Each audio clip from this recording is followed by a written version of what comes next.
Dasturimiz davom etadi. Qishloq xo'jaligi mahsulotlari eksportini kengaytirishda fitosanitar nazorat muhim omil hisoblanadi. O'simliklar karantini va himoyasi agentligi tomonidan o'tkazilayotgan tizimli nazorat tadbirlari mahsulotlar sifatini ta'minlab, xalqaro talablar va fitosanitariya me'yorlariga muvofiqligini kafolatlamoqda.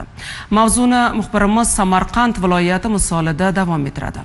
Ayni mahsulotlarning hosildorligi va sifatini oshirib borish maqsadida Samarqand viloyati o'simliklar karantini va himoyasi agentligi tomonidan monitoring ishlari olib borilmoqda. Hozir yetishtiriladigan mahsulotlarning kasallik va zararkunandalarga qarshi kurash olib boriladi. Fitosanitar nazorat inspektorlari mavjud. Bu yerda issiqxonalarda kelib, dalalarda o'sha doimiy monitoring va fermer xo'jaliklari dehqonlarga, tomorqa yer egalariga doimiy tavsiyalar berib boriladi.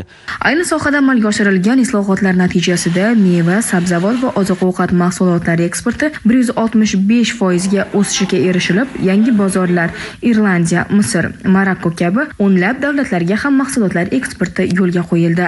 Eksport ko'rsatkichini oshirish maqsadida bizlarning qo'limizdan keladigan ishlar mana shu mahsulotlarni daladan boshlab to eksport bo'lgan jarayongacha doimiy monitoring qilib boramiz.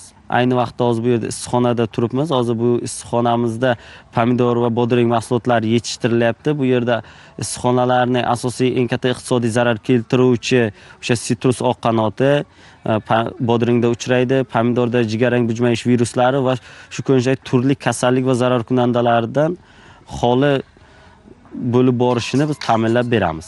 Kelgusida ushbu ko'rsatkichlarni yanada oshirish maqsadida mahsulotlarni qayta ishlash va saqlash jarayonlarini modernizatsiya qilish, eksport faoliyatini kengaytirish hamda kooperatsiya tizimini zamonaviy integratsiyalash borasida yangi loyihalar ishlab chiqilmoqda. Malika Saidova, Ravshan Ahmedov, Zamon informatsion dasturi uchun Samarqanddan.